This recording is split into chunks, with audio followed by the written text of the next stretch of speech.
Kita muliakan segenap DKM Masjid Jami' Ar-Rahman yang kita doakan senantiasa diberikan sehat afiat, dan juga hadir bersama kita Bapak Haji Zaininiin, kita doakan panjang umur, sehat afiat, serta jamaah salat zuhur Masjid Jami' Ar-Rahman yang dimuliakan oleh Allah Subhanahu wa taala. Alhamdulillah, pada siang hari ini kita berkumpul hadir di masjid yang kita cintai ini untuk melaksanakan sholat zuhur berjamaah, yang mana memang di waktu zuhur ini adalah waktu tuftahu abwabus sama, waktu dibukanya pintu langit oleh Allah Subhanahu wa taala. Terutama lagi ini adalah bulan suci Ramadan yang segala amal dilipat gandakan. Amal yang wajib dilipat gandakan sampai berpuluh-puluh kali lipat. Amalan sunnah dilipat gandakan menjadi seperti amalan yang wajib. Segala aktivitas rangkaian ibadah di bulan suci Ramadan pahalanya dilipat gandakan oleh Allah Subhanahu wa taala. Apalagi kita sekarang ini udah hampir berada di pertengahan daripada bulan suci Ramadan. Bentar lagi kita lewati malam hari ke-15, kemudian 16, kemudian nanti ketemu dengan 10 hari terakhir daripada bulan suci Ramadan, yang lebih banyak lagi digelontorkan yang namanya ampunan, maghfirah serta rahmat karunia dari Allah Subhanahu wa taala. Itu Nabi bilang di dalam hadisnya, inna min ayyami dahrikum nafahat ala fata'arradu laha. Sesungguhnya Allah memiliki hari-hari tertentu, waktu-waktu tertentu yang lebih memiliki fadilah, lebih memiliki keutamaan daripada hari-hari yang lain. Maka ketika kamu dapati hari-hari tersebut, sodorkanlah fata'arrudulaha, sodorkanlah dirimu, sodorkanlah jiwamu untuk nyemplung di dalam anugerah-anugerah Allah Subhanahu wa taala. Seperti bulan Ramadan adalah anugerah diobral, anugerah digelontorkan, anugerah dibuka lebar. Maka ceburkan diri kita di lautan anugerahnya Allah Subhanahu wa taala. Mudah-mudahan di bulan Ramadan ini yang kita sudah jalani hampir separuh daripada bulan ini, tersisa separuh lagi. Mudah-mudahan segala aktivitas amal ibadah kita dari yang terkecil sampai yang terbesar diganjar pahala dan diterima oleh Allah Subhanahu wa taala. Amin. Amin ya rabbal alamin.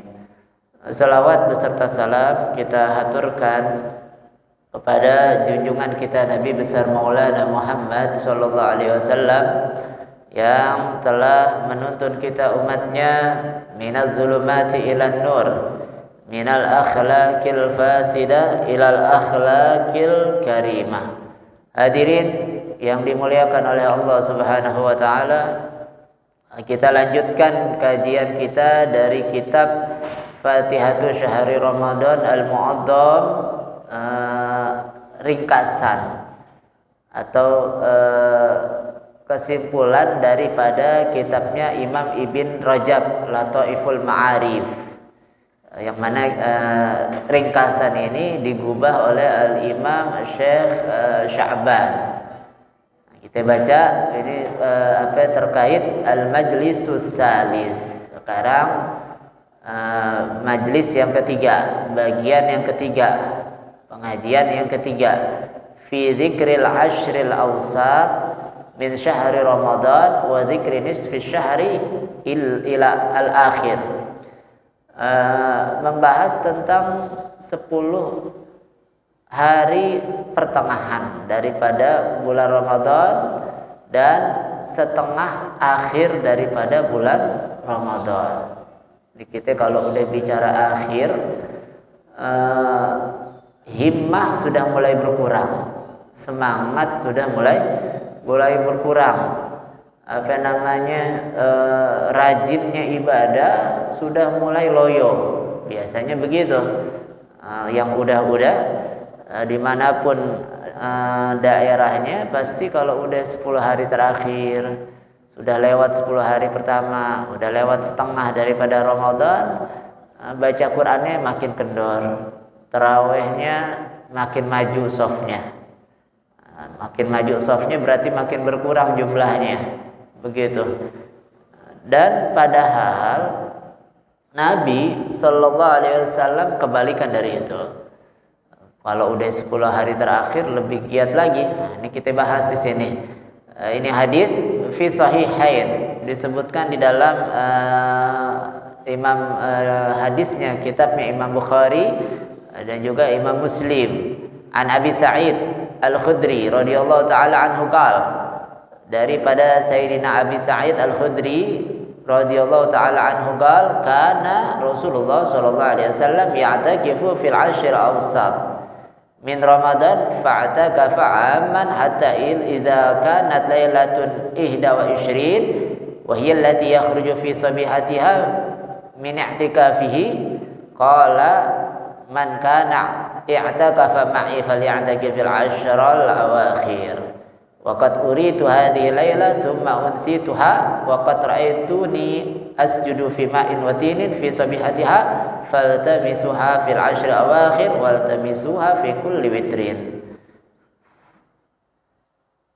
Disebutkan di dalam kitabnya Imam Bukhari dan juga Imam Muslim, Abu Sa'id Al-Khudri beliau menceritakan, dahulu Rasulullah Shallallahu Alaihi Wasallam i'tikafnya dimulai rajin-rajinnya, semakin seringnya itu di pertengahan 10 pertengahan daripada bulan Ramadan. 10 pertengahan. Kita tidak bicara tentang hadis yang menyebutkan pembagian bulan Ramadan, 10 pertama rahmat, 10 kedua maghfirah, 10 tiga pembebasan dari api neraka. Kita nggak bicara itu, sebab ada beberapa hadis yang dianggap oleh ulama ada aib di situ, ada celah, sehingga ini hadis bisa turun derajatnya dari hadis yang sahih menuju hadis yang dhaif. Bahkan banyak kita dapati daripada hadis-hadis tentang keutamaan sholat tarawih, keutamaan sholat tarawih malam pertama. Biasanya kan begitu tuh, di musalla, di masjid mungkin, atau di tempat-tempat diadakannya sholat tarawih, itu disampaikan siapa orang yang sholat tarawih malam sekian mendapatkan pahala sekian, malam sekian pahalanya luar biasa, seperti ibadahnya Nabi Musa, seperti ibadahnya Nabi Ismail, mendapatkan pahalanya Nabi Isa dan lain sebagainya. Ini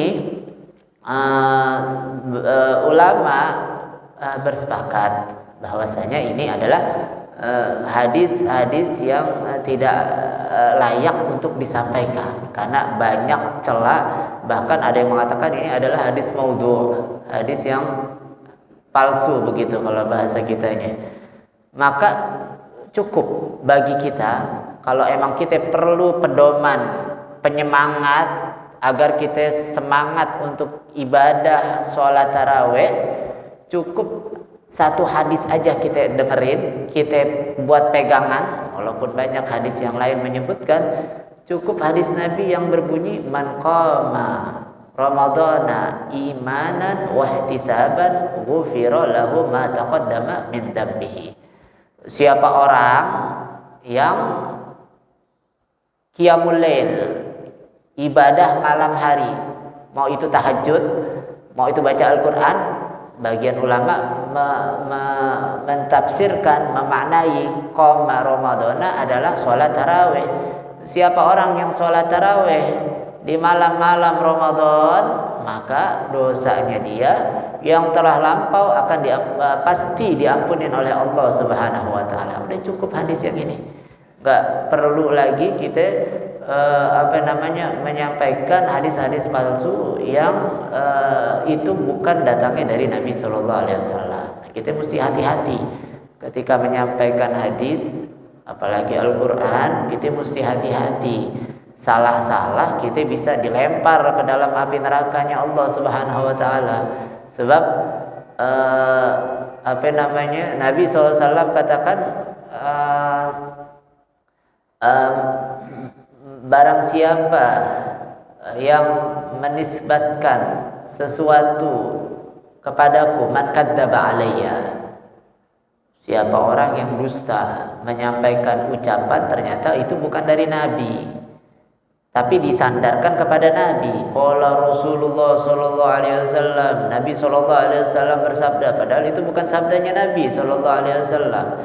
Maka orang yang kadzdzaba alayya muta'ammidan, berdusta atas namaku, kata Nabi, sengaja dia, falyatabawwa maq'adahu minan nar, siap-siap nanti tempatnya dia enggak lain, adanya di nerakanya Allah Subhanahu wa taala, waliyadzubillah summa na'udzubillah. Maka cukuplah hadis man qama ramadhana imanan wa ihtisaban ghufira lahu ma taqaddama min dzambi. Jadi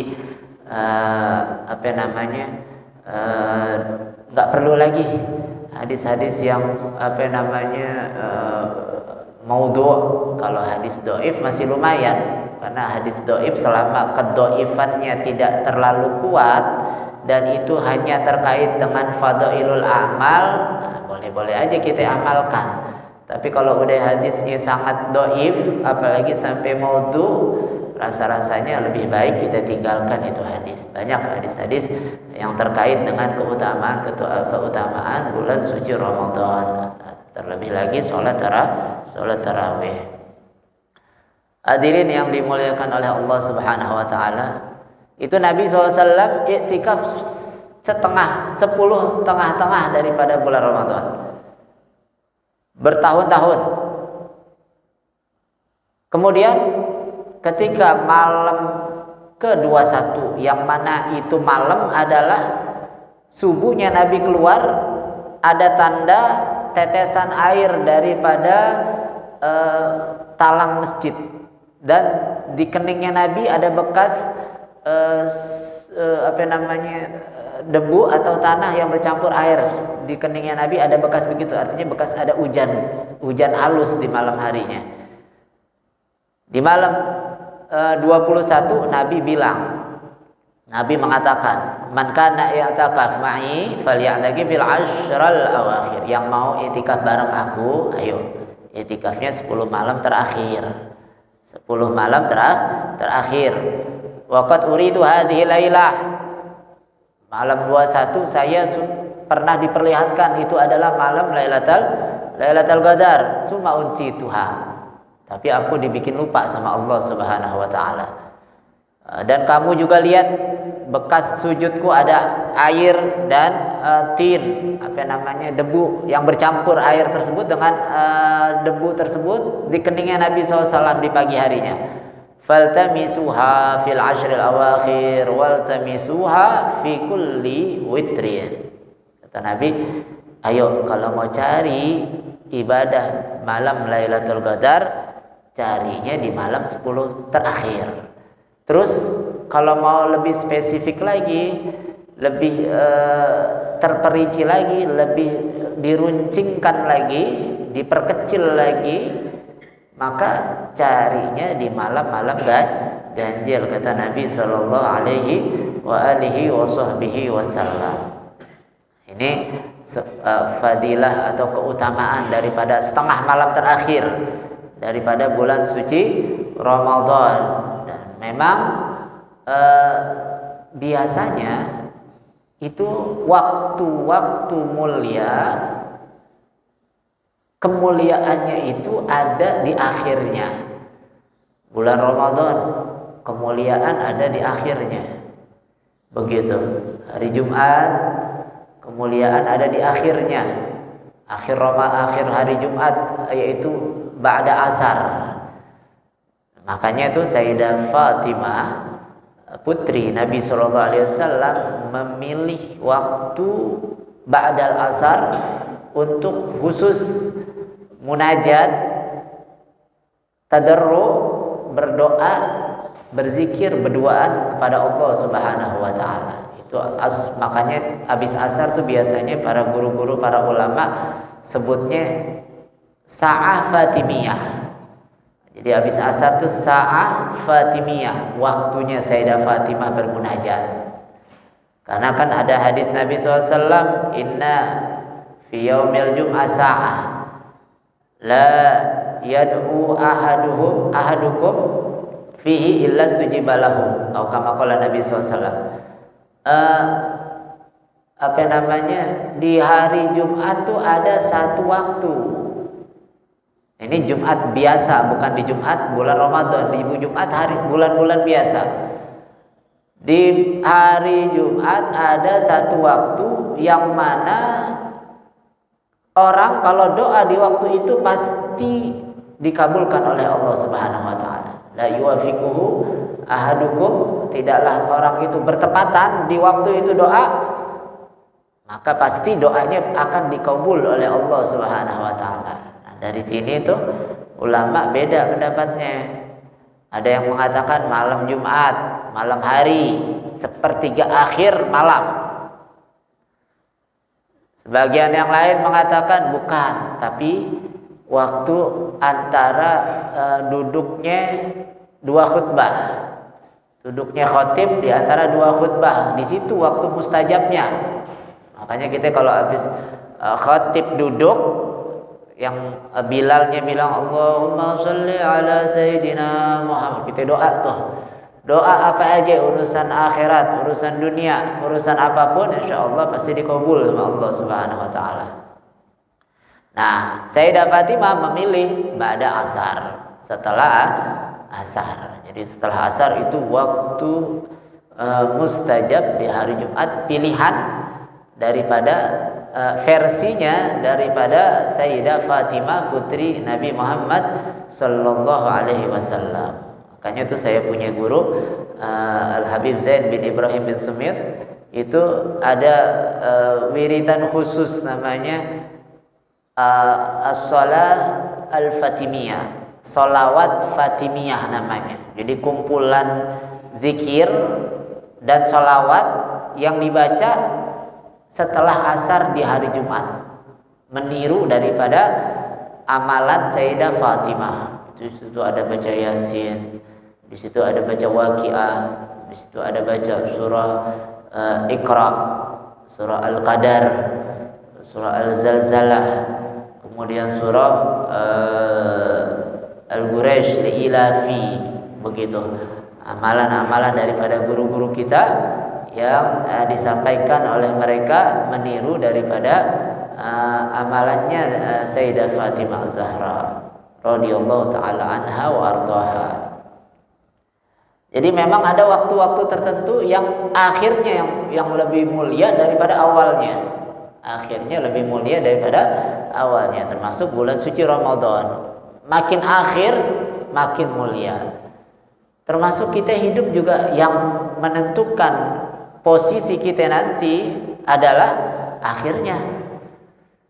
Meskipun kita hidup dalam keadaan baik, gak ada maksiat sama sekali, kesalahan-kesalahan kecil, bolehlah, namanya manusia, ada kesalahannya. Selalu berbuat baik, tapi itu gak menjamin kehidupan dia di akhirat nanti bahagia. Oleh sebab itu ditegaskan oleh Nabi SAW di dalam hadis panjangnya di kitab disebutkan juga di kitab Arba'in An-Nawawiyah yang dikumpulkan oleh Imam Nawawi. Itu ulama kalau baca ini hadis nangis, sedih, merasa bahwasanya dirinya bukan apa-apa dan takut masuk ke dalam neraka. Ini ulama, orang yang ibadahnya luar biasa, istilahnya bikin dia punya niat mengerjakan makruh aja enggak, apalagi mau melakukan dosa. Tapi merasa takut ketika dengar ini hadis. Ini hadisnya panjang. Pertama Nabi ceritain tentang penciptaan manusia. Kemudian di akhir daripada hadis tersebut Nabi katakan fawallahi, dengan sumpahnya Nabi SAW menyampaikan berarti ini perkara yang sangat penting dan mesti diperhatikan. Karena Nabi nggak usah pakai sumpah, udah pasti Nabi nggak bakal bohong. Nabi nggak usah pakai sumpah, kita udah percaya begitu. Nabi kalau udah pakai sumpah berarti ini omongan sangat penting. Fawallahi, kata Nabi SAW, wa inna ahadakum la ya'malu bi amali ahlil jannah hatta ma yakunu bainahu wa bainaha illa dira' fayasbiqu alaihi alkitab fayamalu bi amali ahli nar fayadkhuluha wa inna ahadakum la ya'malu bi amali ahli nar hatta ma yakunu bainahu wa bainaha illa dira' fayasbiqu alaihi alkitab fayamalu bi amali ahli jannah fayadkhuluha. Itu Nabi bilang, sungguh salah seorang di antara kalian ada yang selalu beramal dengan amalnya ahli surga, ahli ibadah, akhlak mulia, kewajiban dilaksanakan, kesunahan dilakukan, kebaikan dikerjakan. Tapi takdir mengatakan lain, catatan Allah mengatakan lain, sehingga di akhir hayatnya dia melakukan amalan ahli neraka, melakukan dosa dan mati dalam keadaan melakukan dosa, mati su'ul khatimah, maka dia masuk ke dalam nerakanya Allah Subhanahu wa taala. Padahal jarak antara dia dengan surga tinggal selangkah, selangkah, cuma satu lengan, kata Nabi SAW. Tinggal selangkah lagi masuk surga. Tapi karena Allah tentukan dia penduduk neraka, maka dia beramal dengan amal ahli neraka, masuk nerakanya Allah Subhanahu wa taala. Waliyadzubillah tsumma na'udzubillah. Begitu juga sebaliknya, orang dari kecilnya, dari mudanya bikin dosa, kayaknya nggak pernah dia berbuat baik, sholat juga enggak. Tapi Allah tentukan dia ahli surga, walaupun antara dia dengan neraka tinggal sejengkal lagi, Allah matikan dia dalam keadaan husnul khatimah, masuk ke dalam surganya Allah Subhanahu wa taala. Berarti kalau kita perhatikan, kita simpelkan daripada makna hadis ini, kita nggak punya apa-apa, nggak punya kekuasaan apa-apa. Sholat kita nggak ngejamin kita masuk surga. Ibadah kita ini, puasa kita nggak ngejamin kita masuk surga, nggak bisa ngejamin. Kalau mau dipersimpel lagi, amal baik kita belum tentu diterima. Dosa kita udah pasti ada catatannya. Kalau dosa udah pasti itu ada catatannya. Kalau amal kita belum tentu diterima. Kalau kita nggak ikhlas nggak diterima, nggak sesuai syaratnya nggak diterima juga. Kalau bikin dosa nggak perlu syarat, main judi nggak perlu syarat, tetap dicatat dia main judi. Minum-minuman nggak perlu syarat-syaratnya, rukun minum-minuman, rukun mabok-mabokan nggak perlu dilaksanakan, tapi tetap ada dosanya. Maka kita nggak punya apa-apa. Ini para ulama khawatir demikian. Kelihatan rapi pakaiannya, kelihatan terhormat di kampungnya, kelihatan mulia di lingkungannya, tapi ternyata matinya su'ul khatimah, waliyadzubillah tsumma na'udzubillah. Makanya tuh yang kita harapkan dari amal ibadah kita itu bukan surga, bukan kepedean kita mau pasti masuk surga. Bahkan tuh Nabi SAW ancam orang yang kepedean pasti matinya Islam. Kan kadang-kadang tuh orang ada yang bilang tuh ada aja celetukannya, apalagi anak zaman sekarang. Kan kata Nabi, orang Islam pasti masuk surga meskipun mampir di neraka. Ntar kan udah dibersihin pasti masuk surga juga ujung-ujungnya. Nah ini kalau itu orang mati dalam keadaan Islam. Nah kita belum tentu mati dalam keadaan Islam. Meskipun bapak kita Islam, kakek kita Islam, dikuburin di kuburan orang Islam, ditajhizkan, diurusi mayatnya dengan cara Islam, belum tentu itu matinya dalam keadaan Islam. Bahkan Nabi ancam, man amina min imani an yuslaba illa suliba. Orang tuh yang merasa aman, keimanannya nggak bakal dicabut sama Allah Subhanahu wa taala. Keimanannya itu pasti nempel, tenang, begitu. Maka pasti itu iman akan dicabut oleh Allah Subhanahu wa taala, waliyadzubillah summa na'udzubillah. Maka tuh kita perintahnya kepada kita adalah bainal khaufi war roja. Harus banyak khawatir, takut, dan juga harus banyak berharap pada Allah Subhanahu wa taala. Berharap mudah-mudahan amalnya diterima, berharap mudah-mudahan dosanya diampuni. Takut jangan sampai ini amal gak diterima, takut jangan sampai ini amal ditolak oleh Allah Subhanahu wa taala. Jadi takut banget juga jangan, kepedean banget juga jangan. Begitu, adanya di tengah-tengah. Sebab yang bikin masuk surganya kita bukan amal, tapi rahmatnya Allah Subhanahu wa taala. Amal kita enggak ada apa-apanya, kita mau dibandingin. Walaupun kita dapat Lailatul Qadar tiap tahunnya, enggak ada apa-apanya dibandingin amal-amal orang-orang terdahulu. Mereka ibadahnya itu ada disebutkan di dalam kitabnya Imam Al-Haddad, Al-Habib Abdullah Al-Haddad, orang Bani Israel. Ibadahnya dia 500 tahun dipakai ibadah, siang puasa, malam ibadah pada Allah Subhanahu wa taala. Ini 500 tahun ibadahnya. Kita rasa-rasanya enggak ada yang sampai 500 tahun umurnya dipakai buat ibadah. Kemudian ketika Allah perintahkan malaikat, ayo ini hambaku ini masukkan dia ke dalam surga dengan rahmatku. Maka ini orang komplain sama Allah Subhanahu wa taala. Ya Rabb, wahai Tuhanku, kok saya dimasukin dengan rahmatmu? Kenapa bukan dengan amalku yang 500 tahun? Saya beramal 500 tahun loh. Amal saya 500 tahun semuanya ibadah, gak ada maksiatnya. Masukkan saya dengan amal saya dong harusnya. Komentar dia kepada Allah Subhanahu wa taala. Maka Allah pengen menunjukkan kepada dia bahwasanya amalnya itu gak ada apa-apanya. Ditimbang itu amalnya dia yang 500 tahun dengan satu nikmat mata sebelah, bukan dua-duanya. Nikmat pandangan mata satu ditimbang dengan amal ibadah yang 500 tahun, itu 500 tahun jomplang ke atas, nggak ada berat-beratnya sama sekali, nggak ada apa-apanya dibandingkan nikmat mata yang sebelah yang Allah berikan kepada dia. Jadi amal ibadah kita nggak ada apa-apanya, nggak ada apa-apanya. Yang bisa menyelamatkan kita adalah rasa takut kita, rasa takwa kita kepada Allah Subhanahu wa taala. Innama yataqabbalullah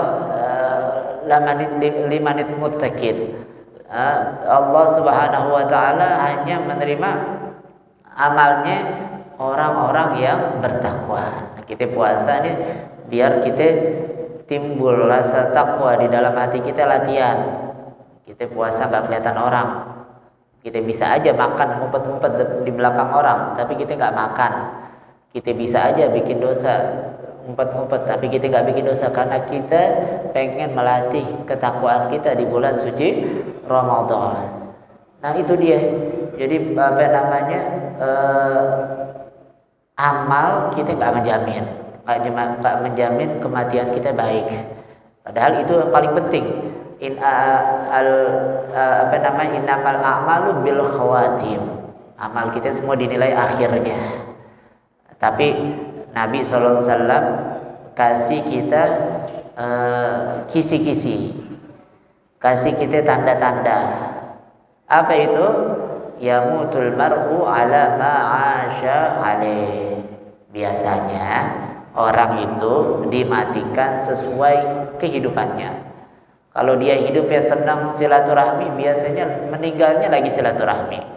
Kalau dia senang sujud, biasanya meninggalnya lagi sujud. Kalau dia senang sholat duha, biasanya meninggalnya lagi sholat duha. Begitu.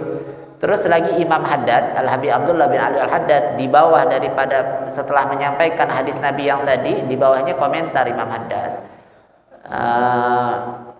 Dan daripada rahmatnya Allah, kata Imam Haddad, itu orang yang berbuat baik terus mati su'ul khotimah itu lebih sedikit dibandingkan orang yang ahli maksiat matinya husnul khotimah. Begitu. Karena ibarat kata Imam Haddad menggambarkan orang kalau jatuh dari tempat tinggi, kecil kemungkinan dia hidup, yang pasti mati. Yang pasti mati. Orang kalau berbuat baik, kecil kemungkinan dia bakalan mati suul khotimah. Besar kemungkinan dia matinya dalam keadaan husnul khotimah. Begitu. Nah, ini bulan Ramadan. Yang terbaik daripada bulan Ramadan adalah 10 hari terakhir. Terus lagi, kenapa bulan Ramadan dipilihkan oleh Allah Subhanahu wa taala yang terbaik adalah yang terakhir? Terus kenapa sih bulan Ramadan kita kemaksiatan yang terlihat agak berkurang? Kemaksiatan berkurang.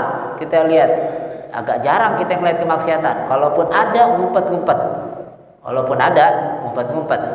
Yang tadinya enggak berjilbab pakai jilbab. Walaupun ntar habis puasa dia buka lagi jilbabnya, nggak apa-apa deh, lumayan 1 bulan dia tutup auratnya. Yang tadinya nggak rajin sodako, yang tadinya maboknya nggak siang-siang, malam-malam. Tadinya 24 jam mabok terus, malam doang maboknya, lumayan. Yang tadinya main judi di pinggir jalan, nggak main judi di pinggir jalan, ngumpet-ngumpet di rumah, atau bahkan dia tinggalkan di bulan Ramadan. Kenapa demikian? Ini adalah makna daripada hadis Nabi SAW, idza dakhala Ramadan futihat abwabus sama wa ghuliqat abwabul jahannam wa sulsilati syayatin. Kalau datang bulan Ramadan, Allah buka pintu langit, Allah tutup pintu neraka, dan Allah kunci yang namanya gerak-gerik daripada syaitan, gerak-gerik daripada gangguan iblis. Allah tutup, Allah persempit ruang gerak iblis, Allah persempit ruang gerak kemaksiatan, Allah persempit ruang gerak dosa, sehingga orang gampang buat sholat berjamaah. Ini kalau kita lihat sholat berjamaah zuhur, asar bisa 4 shot. Mungkin kalau di luar Ramadan nggak segini, tapi di bulan Ramadan bisa 4 shot. Sholat maghribnya banyak, sholat isya-nya berapa orang banyak. Biasanya sholat isya paling 1-2 shot. Ini sholat isya bulan Ramadan bisa sampai 5 shot, bisa sampai 7 shot. Begitu.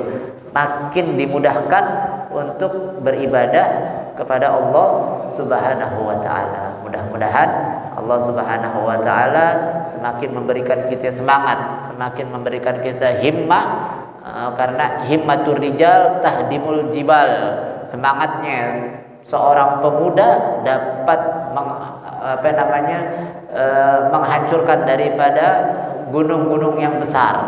Mudah-mudahan Allah beri kita semangat untuk ibadah sampai akhir bulan suci Ramadan, dan semoga ini bulan Ramadan adalah bulan Ramadan terbaik kita, bulan Ramadan yang mendatangkan pahala, mendatangkan keridhaan dari Allah Subhanahu wa taala. Amin. Amin ya rabbal alamin. Ala hadhihi niyyah wa ala kulli niyyah shalihah wa ila hadratin nabi sayyidina Muhammadin sallallahu alaihi wa alihi wa sahbihi wa sallam. Al-Fatihah. A'udzu